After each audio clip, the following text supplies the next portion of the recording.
하나님 주신 말씀 함께 나누겠습니다. 전도서 5장 1절부터 9절까지의 말씀입니다. 한 가지 더 말씀드리면 저 백신 맞은 거 아시죠? 백신을 제가 맞고 제가 이렇게 일지를 한번 써봤어요. 내 증상이 어떤가. 그래서 제가 밴드에 곧 올릴 건데 저는 아주 좋았어요. 그래서 최고로 좀 이렇게 열이 오를 때 한 37도 정도 올랐었는데 금방 사그러들었고 어제는 제가 처음으로 타이레놀 2알을 먹었습니다. 자기 전에 내일 컨디션을 오늘 컨디션을 위해서. 근데 지금은 거의 더 좋아진 것 같아요. 쌩쌩합니다.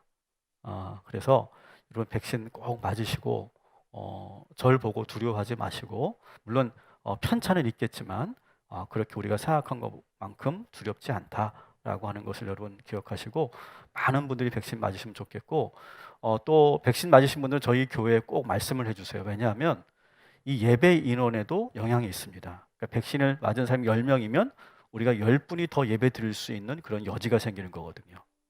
그런 의미에서 백신 맞으신 분들은 꼭 말씀을 해주시고 백신 맞으신 분들이 제가 알기로 한 저까지 포함해서 4분 정도 1차 이렇게 있는 거고 우리 2분의 권사님은 1차, 2차 다 맞으신 걸로 알고 있는데 우리 모두 건강한 교회, 안전한 교회 만들어 가는데 여러분 협조해 주시고 우리 스태프들도 일단은 화이자가 들어오면 바로 백신을 어떻게든 맞자고 준비하고 있으니까 그래서 우리 사역자들이 좀 더 안전하게 여러분들에게 섬길 수 있도록 그렇게 준비하려고 합니다. 우리 교회가 좀 더 그렇게 빠르게 우리가 잘 대처해 가기를 부탁을 드리겠습니다.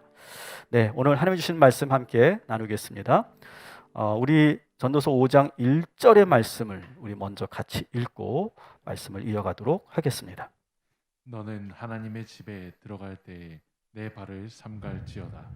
가까이 하여 말씀을 듣는 것이 우매한 자들이 재물 드리는 것보다 나으니 그들은 악을 행하면서도 깨닫지 못함이니라. 아멘. 여러분 오늘 하나님의 집에 이렇게 주님의 전에 들어오시면서 어떤 마음으로 예배를 드리고 계십니까? 우리 온라인 예배 드리시는 분들에게도 한번 제가 질문을 드릴게요. 오늘 이렇게 예배를 시작하시면서 여러분이 거실에서 앉아서 예배 드릴 때 어떤 마음으로 예배를 시작하고 계십니까? 어떤 상태에서 어떤 나의 영적 상태에서 예배를 드리고 있다고 생각하십니까? 코엘렛은 지금 이 문제를 우리들에게 질문하고 있는 거예요. 하나님 앞에 서 있는 우리들이 어떠한 자세로 예배해야 되는지 이것을 지금 가르쳐주고 있는 대목이 오늘 5장 1절부터 9절까지의 말씀이다. 이렇게 볼 수 있어요. 코엘렛이 많은 사람들을 모아놓고 지금 뭘 하는 것이냐? 영성 훈련을 하고 있다. 여러분 그렇게 상상하시면 될 것 같아요. 영성 훈련, 영성 캠프 혹은 예배 학교 그런 것들을 지금 진행하고 있는 거예요. 예배란 무엇인가? 영성이란 무엇인가? 하나님과의 관계를 우리가 어떻게 해야 되는가? 기도는 어떻게 해야 되는가? 이런 것들을 지금 강의하고 있는, 가르치고 있는 그런 시간이다. 여러분 그렇게 이해하시면 좋을 것 같아요. 여러분 하나님 앞에 설 때 우리가 어떤 마음으로 서야 할까요? 여러분들에게 아주 중요한 그런 단어 하나를 단어라기보다 문장 하나를 여러분들에게 소개하려고 합니다. 잊지 마세요. 따라합시다. 코람데오. 여러분 많이 들어보셨을 거예요. 코람데오. 이 코람데오가 무슨 뜻이냐면 하나님 앞에서라고 하는 뜻이에요. 데오가 하나님, 신 그런 의미거든요. 그래서 하나님 앞에서.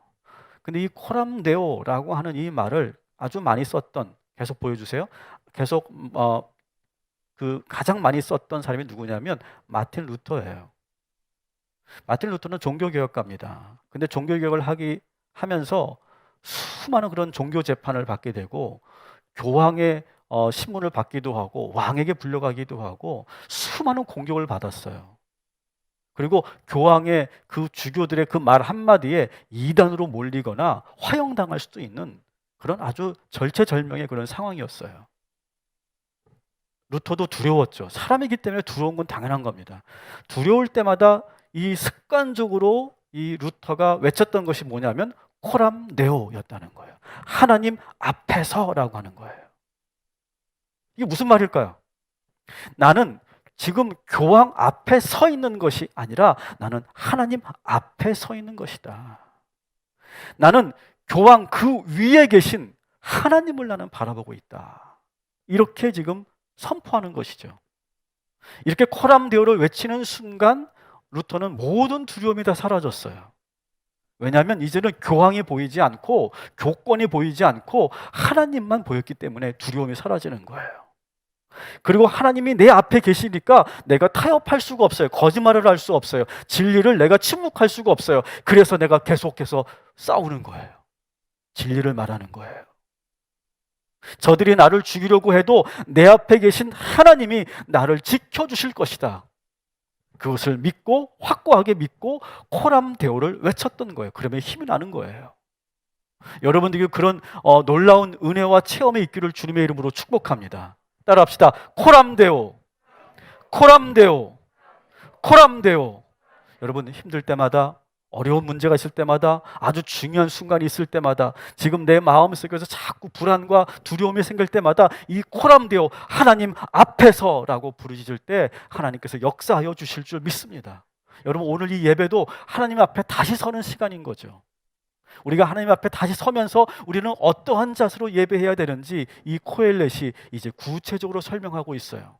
우리 1절 상반절 말씀을 우리 한번 같이 보겠습니다. 시작. 너는 하나님의 집에 들어갈 때 내 발을 삼갈지어다. 아멘. 내 발을 삼갈지어다. 이게 무슨 말일까요? 여러분 모세는요 하나님을 처음 광야에서 만날 때 어떻게 합니까? 신을 벗고 엎드렸어요. 하나님의 명령이었어요. 출애굽기 3장 5절에 보니까 내가 선 곳은 거룩한 땅이니 내 발에서 신을 벗으라. 이렇게 명령하세요. 그 명령 앞에 이 모세가 두려워 떨면서 신을 벗고 엎드렸어요. 여호수아도 마찬가지. 여호수아도 하나님을 처음 만났을 때 두려운 마음으로 신을 벗었어요. 여러분 신을 벗는다, 이것이 우리가 참 많이 우리가 들어왔던 표현인데, 신을 벗는다는 건 무슨 의미일까요? 세상에 있었던 모든 것으로부터 분리하는 거예요. 여러분 오늘 이 예배가 세상으로부터 완전히 분리되는, 완전히 여러분 이 세상으로부터 격리되고 여러분 이 안에서 하나님의 은혜로만 채워지는 이 예배가 되기를 주님의 이름으로 축복합니다. 세상으로부터 완전히 분리되고, 그리고 또 신을 벗는다는 건 뭐냐? 가장 낮은 모습으로 주님 앞에 서는 거예요. 가장 낮은 모습으로. 여러분 이력서라고 하는 이 한자를 여러분 아세요? 이력서? 이 이력서라고 할 때 이 이자가 무슨 이자냐면 신발 리자예요. 밟을 리. 자, 이게 무슨 말일까요? 그 사람이 신을 신고 걸어온 길을 정리하는 거. 이게 이력서예요. 그게 이력서인 거예요. 여러분 여기 계신 성도님들에게 이력서를 한 장씩 다 제출해 달라고 하면 다 다를 거예요. 다 경력이 다르고 여러분이 어떤 지위와 어떤 그런 성취 같은 것들이 다 다를 거예요. 어떤 분들은 정말 많은 그런 성취를 이루고 그리고 어떤 지위를 누린 그런 분들이 있을 거예요. 어떤 분들은 정말 열심히 했지만 안타깝게도 아직까지도 진행 중이고 아직 성취를 하지 못했고, 또 어느 경우는 안타깝게도 실패한 분들도 계실 거예요. 그런데 여러분 하나님 앞에서는요 이 모든 것이 중요하지 않다는 거예요. 하나님 앞에 설 때 우리는 세상의 신을 벗고 하나님 앞에 서야 한다는 거예요. 나의 지위와 경력, 이력은 하나님 앞에서는 아무 의미가 없어요. 신을 벗고 하나님 앞에 선 우리는 모두 평등한 줄 믿습니다. 여러분 구한말에 서양 선교사들이 우리 조선 땅에 복음을 들고 들어왔을 때 놀라운 기적이 일어났지 않습니까? 무슨 기적입니까? 양반과 상놈이 같이 한 공간에서 예배드렸어요. 이거는요 조선 왕조 500년 동안 한 번도 없었던 일들이에요. 이거는요 어떻게 양반이 상놈하고 같이 한 공간에 있습니까? 아무리 그것도 예배라고 할지라도. 그러나 세상의 신을 벗고 주님의 전에 나오니까 양반과 상놈이 같이 동등하게 예배드릴 수 있는 놀라운 기적이 일어난 거예요. 이것이 바로 신을 벗는 것이죠. 여러분 하나님 앞에서 내가 누구인지, 내가 어떤 사람인지 중요하지 않아요. 다 내려놓으시기 바랍니다. 하나님 앞에서 왕도, 대통령도, 사장님도, 교수님도 다 백성일 뿐이에요. 목사, 장로, 권사 다 의미 없어요. 하나님 앞에서는요. 놀라운 것은 이렇게 세상의 신을 벗고 다 내려올 때 어떤지 아세요? 자유함을 느끼게 돼요. 평안함을 느끼게 돼요. 제가 오늘도 이 말씀을 준비하고 오늘 이 아침에 주님의 전에 나와서 제가 기도할 때 제가 신을 벗고, 오늘 말씀도 신을 벗고 제가 기도했어요. 하나님, 제가 어떤 담임 목사라고 하는 그런 이름으로 이 자리에 서는 것이 아니라 오직 하나님의 백성으로서 겸손하게 서게 하여 주옵소서. 그리고 신을 벗고 그 땅을 내가 발로 딛는 순간 저에게 평안이 확 몰려오더라고요. 여러분, 세상에 그 어떤 것도 나를 보호하지 않고 감싸지 않고 모든 것을 내려놓고 오직 하나님만 의지하는 시간, 이것이 바로 코람데오의 시간이고 그리고 이 예배의 시간인 줄 믿습니다. 이렇게 예배라고 하는 것은 뭐냐? 세상의 신을 벗고 하나님의 말씀을 듣는 시간이에요. 따라합시다. 하나님이 말씀하시는 시간. 여러분, 예배는요, 하나님이 말씀하시는 시간이어야 돼요. 내가 자꾸 모든 걸 말하려고 하고 내가 주관하는 것이 아니라 하나님께서 주관하시고 하나님께서 말씀하시는 시간이에요. 그래서 여러분이 가만히 지금 듣고 있는 거예요. 자, 우리 1절 하반절 말씀을 마저 읽어보겠습니다. 시작. 이하여 말씀을 듣는 것이 우매한 자들이 재물 드리는 것보다 나으니 그들은 악을 행하면서도 깨닫지 못함이니라. 아멘. 여러분, 예배라고 하는 것은 일주일에 한 번, 1시간 예배에 참여하는 종교적 행위를 말하는 것이 아니에요. 하나님의 말씀을 듣는 시간이 오늘 이 시간인 줄 믿습니다. 여러분, 오늘도 한 분도 빠짐없이 하나님의 말씀을 듣고 음성을 듣고 돌아가시기를 주님의 이름으로 축복합니다. 여러분, 듣는다는 건 뭘까요? 듣는다는 것은 순종하는 거예요. 그래서 사무엘상 15장 22절에 보니까 순종이 제사보다 낫고 듣는 것이 순양의 기름보다 낫다, 이렇게 말씀하고 있잖아요. 여러분, 예배는 듣는 시간이에요. 듣는 시간. 어떻게 들을 수 있을까? 이 예배 시간에서 어떻게 들을 수 있을까? 여러분, 설교자의 설교를 통해 하나님의 음성을 듣게 되는 줄 믿습니다. 여러분, 저는 제가 알아요. 제 분수를 알아요. 저는 설교를 잘하는 사람은 아니에요. 그죠? 저는 설교를 잘하는 사람은 아니에요. 하지만 여러분, 저의 부족한 설교를 들으면서도 하나님의 음성을 들으시기를 주님의 이름으로 축복합니다. 여러분, 설교자를 판단하지 마시고 하나님의 음성을 그 안에서 들으시기 바랍니다. 그래야 여러분들에게도 유익한 거예요. 여러분, 또 언제 예배 가운데서 하나님의 음성을 들을까요? 우리가 찬양할 때. 저는 오늘 우리 드림 찬양대 두 분의 찬양을 듣고 하나님의 음성을 들었어요. 모든 것이 은혜, 은혜, 은혜. 이 세상에 우연한 것은 아무것도 없고 당연한 것은 아무것도 없고 다 하나님의 은혜라라고 하는 그 찬양 속에서는 하나님의 그 음성을 들었어요. 우리가 가사를 통해서 하나님의 음성을 듣기도 하고 찬양하는 가운데 우리가 감동을 얻기도 해요. 찬양하는 가운데 내 마음이 스르륵 녹죠. 내 마음에 그 빗장이 확 열리기도 하죠. 그리고 내 감정의 변화가 일어나기 시작합니다. 그러면서 내 마음에 감정이 일어나면서 새로운 감정이 생기면서 새로운 마음이 들어오죠. 찬양하고 말씀을 듣는 가운데 하나님께서 우리에게 어떤 생각을 주시죠. 어떤 그런 영감을 주시죠. 아이디어를 주시죠. 이 모든 것이 다 하나님의 음성이죠. 오늘 이 시간 하나님께서 모든 우리 성도들에게 음성을 들려주실 줄 믿습니다. 온라인 예배 드리든 현장 예배 드리든 우리 교인이든 우리 교인이 아니든 하나님께서 동일하게 역사하여 주셔서 오늘 이 시간 하나님의 음성을 모두 듣고 돌아가게 될 줄 믿습니다. 그것이 무엇이냐? 꼭 질문하세요. 여러분, 끝나고 가실 때 내가 오늘 하나님께서 들려주시는 음성이 무엇이냐? 나에게 오늘 하나님께서 들려주시는 음성이 무엇이냐? 그걸 항상 묻고 이거구나. 이게 오늘 나에게 들려주시는 음성이구나. 이렇게 확인하고 돌아가시기 바랍니다. 그래야 그게 살아있는 예배가 되는 거예요. 그냥 1시간 가만히 앉아있다가 그냥 돌아가는 것이 아니라 그 음성을 듣고 돌아가야 돼요. 자, 그리고 우리가 예배할 때 우리가 찬양도 하고 말씀도 듣지만 또 뭘 합니까? 기도도 하죠. 코엘렛은 기도할 때 어떻게 하라고 하는지 여기서 소개하고 있습니다. 우리 2절 같이 한번 읽겠습니다. 너는 하나님 앞에서 함부로 입을 열지 말며 급한 마음으로 말을 내지 말라. 하나님은 하늘에 계시고 너는 땅에 있음이니라. 그런즉 마땅히 말을 적게 할 것이라. 아멘. 우리는 기도를 뭐라고 생각합니까? 내가 원하는 것을 구하는 거라고 생각해요. 근데 코엘렛은요, 좀 다르게 말하고 있죠. 기도를 뭐냐? 함부로 말하지 않는 것이다. 함부로 말하지 않고 뭐 하는 거예요? 듣는 거예요. 듣는 거. 눈을 감고 조용히 머물면서 하나님께서 지금 나에게 기도하는 이 시간에 뭐라고 말씀하시는지를 듣는 거예요. 예배 드릴 때 우리는 예배 시간에 여러분 꼭 먼저 오셔서 헐레벌떡 오지 마시고 한 10분 전에 오셔서 조용히 머물면서 그렇게 기도하시기 바랍니다. 그리고 예배 끝나고도 그냥 훅 돌아가지 마시고 여러분 잠시 머물러서 주님의 기도할 때 주님의 음성을 꼭 들으시기 바랍니다. 그렇다고 아무 말도 하지 말라는 게 절대 아니죠. 코엘렛은 하나님께 아뢰 때 함부로 입을 열지 말고 급한 마음으로 말을 내지 말라 이렇게 말했을 뿐이에요. 우리는 하나님께 아뢰일 수 있고 구할 수 있어요. 하지만 우리가 신중하게 기도해야 된다는 거예요. 여러분 우리가 사람과 사람이 대화할 때도 함부로 아무렇게나 말한다고 대화가 되는 게 아니죠. 그죠?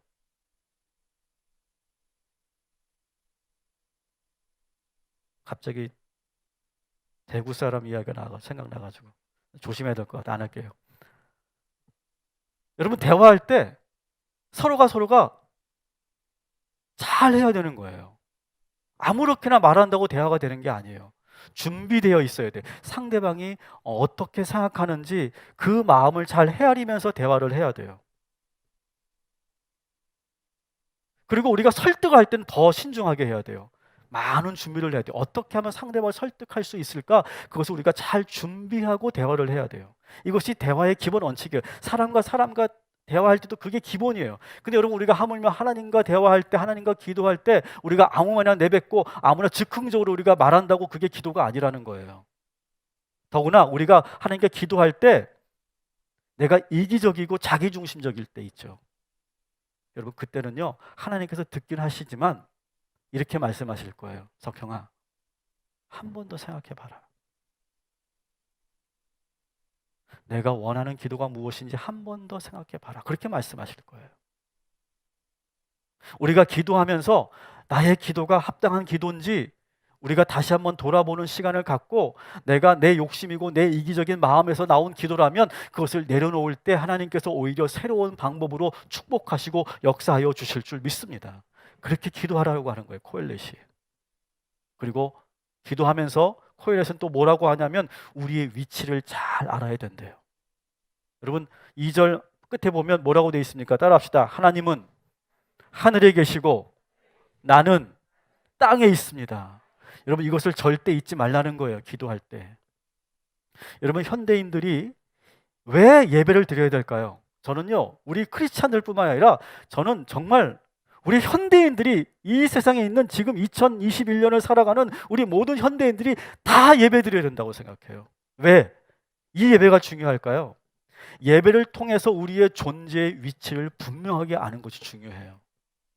여러분 제가 문명을 비판하는 그런 하나의 인문학자로서 철학자로서 저는 문명을 이렇게 비판합니다. 이 문명이 이렇게 된 이유가 뭘까요? 인간이 너무 과대해졌어요. 인간을 너무 과대한 존재로 만들어버렸어요. 과대한 그런 자아로 이 세상을 살다 보니까 이 세상이 이렇게 된 거예요. 여러분 우리 조직사회를 보십시오. 조직사회에서 리더는요 그 사람의 능력 이상의 권한과 지위를 부여받습니다. 여러분 대기업 회장님 보십시오. 가장 높은 그런 꼭대기층에서 직무를 하면서 지시하고 명령하면요 마치 신이 명령하듯이 모든 것이 다 말 한마디에 다 이루어집니다. 이것은 대기업 회장만 그런 것이 아니라 우리에게도 다 그런 욕망이 있고요. 우리도 그렇게 팽창된 그런 리더십을 갖기를 원하고 영향력을 갖기를 원하고 우리가 우리의 능력 이상으로 더 많은 지위와 어떤 권한을 누리기를 원하고 있어요. 좋아요. 이 현대사회가 그렇다고 하는 거 인정해요. 하지만 우리가 하나님께 예배 드릴 때만큼은 우리가 세상의 신을 벗고 내려와야 돼요. 그리고 내가 누구인지를 분명하게 인식하는 시간이 꼭 필요하다는 거예요. 최소한 일주일에 한 번이라도, 아니 우리가 예배를 드릴 때마다 항상 내가 누구인지를 분명히 알아야 된다는 거예요. 다시 한번 따라합시다. 하나님은 하늘에 계시고 우리는 땅에 있습니다. 이것을 분명히 알 때 저는 이 세상이 온전하게 회복될 줄 믿습니다. 이거를 모르니까 인간이 점점 더 높은 바벨탑을 쌓고 더 잘못된 길로 가고 있는 거예요. 과잉된 그런 팽창된 그런 자아를 가지고 실제 능력은 그렇게 되지 않으면서 엄청난 부와 권력을 누리면서 살아가는 사람들이 점점 많아지면서 저는 이 세상이 붕괴되고 있다고 생각해요. 그래서 8절에서 코엘렛은 이렇게 선포하죠. 우리 같이 읽겠습니다. 높은 자는 더 높은 자가 감찰하고 또 그들보다 더 높은 자들도 있음이니라. 땅의 소산물은 모든 사람을 위하여 있나니 왕도 밭의 소산을 받느니라. 아멘. 여러분, 루터가 코람 데오라고 외쳤다고 그랬죠. 이건 뭡니까? 나는 교황 위에 계신, 왕 위에 계신 하나님만 바라본다. 여러분, 왕 위에, 교황 위에 누가 있습니까? 하나님이 계시는 줄 믿습니다. 이것을 우리가 잊지 말아야 된다는 거예요. 오늘 말씀에도 보니까 그 지도자 위에, 높은 자 위에 더 높은 자가 감찰하고 있다고 하지 않습니까? 그들보다 더 높은 자가 있다라고 하는 걸 잊지 말라고 말하고 있지 않습니까? 하나님께서 이 땅의 모든 소산물을 내실 때 왕도 결국 하나님이 내신 그 땅의 소산물을 먹는 피조물일 뿐이라는 거예요. 여러분, 이 사실을 우리는 절대 잊지 말아야 돼요. 우리는요, 땅에 있는 존재예요. 우리가 예배하면서 우리의 존재를 있는 그대로 받아들이고 인정하는 그런 은혜가 우리에게 있기를 주님의 이름으로 축원합니다. 저는 그게 은총이라고 생각해요. 나는 인간일 뿐이다. 그러면서 마지막으로 코엘렛이 우리에게 또 이 영성 훈련을 통해 전하고 있는 것이 있어요. 따라합시다. 하나님과 거래하지 말라. 자, 우리 4절부터 6절까지는 서원에 대한 말씀인데, 우리가 서원이 뭔지 잘 아시는데요, 이 서원에 대한 말씀인데 한번 같이 읽겠습니다. 시작. 내가 하나님께 서원하였거든 갚기를 더디게 하지 말라. 하나님은 우매한 자들을 기뻐하지 아니하시나니 서원한 것을 갚으라. 서원하고 갚지 아니하는 것보다 서원하지 아니하는 것이 더 나으니 내 입으로 내 육체가 범죄하게 하지 말라. 사자 앞에서 내가 서원한 것이 실수라고 말하지 말라. 아멘. 여러분, 서원이라는 건 뭡니까? 하나님께 드린 약속이죠. 약속. 우리가 사람과 사람과의 그런 약속을 그냥 약속이라고 하지만 하나님과 했던 것은 서원이라고 좀 특별한 그런 단어를 써서 사용합니다. 근데 지금 이 오늘 여러분이 읽은 이 본문에 나오는 서원은요, 문제가 있는 서원이에요. 갚는다라고 하는 말을 자꾸 하거든요. 갚는다. 그러니까 뭘 말하는 걸까 지금? 하나님과 거래한 그런 서원이라는 거예요. 하나님, 만일 저에게 이렇게 해주시면 제가 이렇게 갚겠습니다. 제가 이렇게 할 테니까 하나님 이렇게 해주십시오. 이런 식의 서원은요, 여러분, 온전한 것도 아니고 이런 식으로 서원하잖아요. 우리 인간이. 그러면 꼭 그걸 안 지켜요. 왜? 하나님과 자꾸 거래적 관계를 하기 때문에 그런 거예요. 여러분, 우리도 살면서 하나님께 이런 식의 거래적 서원을 한 때가 있었을 거예요. 그리고 하나님께서 응답해 주셨을 때 여러분 그것을 다 갚으셨어요? 여러분 다 이루셨어요? 이루지 못한 일들이 꽤 있을 거예요. 여러분, 서원의 진정한 의미가 뭐냐면, 서원은요, 이미 하나님께서 우리에게 주신 은혜가 너무 커서 자발적으로 드리는 약속, 이것이 진짜 서원인 거예요. 거래를 하는 게 아니에요. 이미 받은 은혜가 커서 그렇게 내가 보답하는 마음으로 하나님께 자발적으로 드리는 것이 서원인 거예요. 그러니까 예를 들면 이런 거, 하나님, 제가 과연 무엇이길래 저에게 이런 기회를 주셨습니까? 이런 축복을 주셨습니까? 저는 앞으로 하나님 주신 이 은혜를 잊지 않으면서 저는 철저하게 주일 성수를 하겠습니다. 무슨 일이 있어도 저는 주일을 온전하게 지키는 삶을 살겠습니다. 이것이 진정한 의미의 서원이에요. 하나님, 제가 주일 성수할 때니까 저에게 축복해 주십시오. 이게 아니라는 거예요. 우리에게 주신 은혜가 커서 나도 모르게 고백하고 나도 모르게 서원하는, 약속하는 그런 서원이 진정한 서원이라는 거죠. 하나님, 저에게 주신 축복이 너무 큽니다. 저에게 주신 이 물질을 온전히 저는 사용하겠습니다. 제가 온전하게 11조일을 할 뿐만 아니라 내가 11제, 10의 1을 또 어려운 이웃들과 나누도록 하겠습니다. 이렇게 여러분, 받은 은혜가 커서 이렇게 약속드리는 것, 이것이 진정한 서원이라고 하는 것이죠. 거래가 아니라 고백이고 은혜 속에서 감사가 클 때 나오는 것이 서원이라는 거예요. 근데 그것도 우리는 더 조심해서 해야 된다라고 하는 것이죠. 여러분, 저는요, 우리가 이 말씀을 보면서 차라리 서원을 하지 않는 것이 낫다 이렇게 5절에 되어 있는데, 여러분, 이 말은요, 서원을 하지 말라는 게 아니에요. 서원을 해야 돼요. 우리는 하나님의 은혜가 크기 때문에 더 많은 약속을 올려드려야 돼요. 근데 그것은 거래적인 것이 아니라 받은 은혜 가운데서 여러분의 서원이 더 많아지기를 주님의 이름으로 축복합니다. 이런 어떤 이유에서든 우리는 하나님께 기도하며 결단한 것들이 있어요. 저는 우리 동탄 꿈의 교회가 이번에 성경 더하기는 서원이죠. 이게 하나 서원이에요. 부활절을 마치고 기쁨의 50일을 보내면서 우리는 매일매일 성경을 읽을 것이고, 성경을 읽은 그 장수대로 내가 헌금을 하고, 교회가 그 장수만큼 또 헌금을 하고, 또 그 밖에 우리 성도들이 함께 모아진 헌금으로 이제 아프리카에 있는 이웃들에게 700명의 사람들에게 이 성경을 나누겠습니다. 우리가 서원을 한 것을 우리가 지켜 올려드린 거죠. 우리가 하나님과 우리와의 관계가 이러한 관계가 되어야 될 줄 믿습니다. 자발적으로 받은 은혜가 커서. 저는 이번 성경 도하기가 참 감동이 됐던 것이 정말 많은 성도들이 뜻하지 않게 참여했어요. 제가 예상한 것 이상이었어요. 왜 그랬을까? 아마 저는 추측하건대 이런 분들이 계실 거예요. 내가 청년 때, 어릴 때 내가 정말 뜨겁게 기도하면서 내가 아프리카를 놓고 기도했고, 내가 선교를 놓고 기도했는데, 내가 비록 지금 자비량으로 선교하지 못하고 내가 선교지에 갈 수는 없지만 그래도 내가 지금 이 성경을 보내는 운동이라도 내가 참여하면서 나의 서원을 이루고자 하는 마음으로 여러분이 참여했다고 저는 생각해요. 내가 올해 정말 철저하게 매일매일 말씀으로 내가 살겠다 이렇게 작정하면서 매일매일 성경을 읽어가던 중에 이렇게 성경 더하기 프로그램을 통하여서 내가 나뿐만 아니라 많은 사람들에게 이 성경을 나눠야 되겠다라고 하는 그 서원 때문에 여러분이 이 참여를 여기에 참여한 거라고 생각해요. 여러분, 서원은요 절대로 우리가 잊어버려서는 안 돼요. 저는 오늘 이 시간 이렇게 예배하면서 우리가 하나님께 약속했던 것이 다시 떠오르게 되는 은혜가 있기를 바랍니다. 그리고 그 서원들을 지금 여기서 이루어 가시기 바랍니다. 서원은요 명령한 것이 아니잖아요. 우리가 자발적으로 하나님께 드린 것이잖아요. 여러분, 그래서 저는 서원을 우리는 해야 된다고 생각해요. 오늘 이 시간에도 우리는 한 번 더 서원하기를 원합니다. 저는 이 성경 더하기가 끝났다고 우리가 할 일이 다 끝났다고 생각하지 않아요. 우리는 새로운 서원을 또 우리는 준비할 거예요. 우리 교회가 매년 아주 중요한 프로젝트를 해왔는데, 우리가 이제 성경 더하기를 마쳤는데 우리는 또 새로운 프로젝트를 통해서 우리는 나아갈 거예요. 그렇게 하는가 약속해 가는 거죠. 그것을 이행해 가는 거예요. 왜? 내가 받은 애가 크기 때문에.